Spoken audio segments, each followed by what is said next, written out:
BabyDan Deluxe Travel Cot with the integrated 5cm mattress is very easy, fast folding, so you can put it away. So we simply take out the mattress, and inside you'll see the red tag.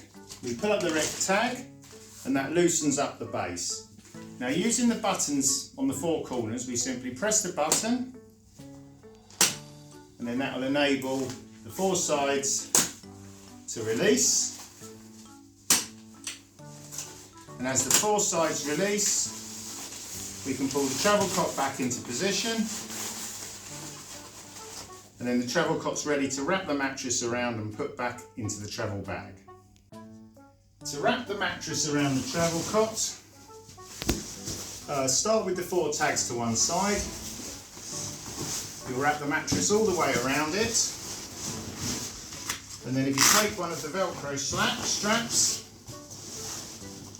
and push it through the hole there, fold back over on yourself and it will stick there. And do the same at the bottom.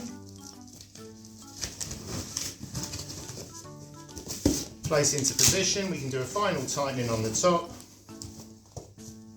And then the travel cot is ready to go back inside your travel bag, so you can pack up and you're ready to go.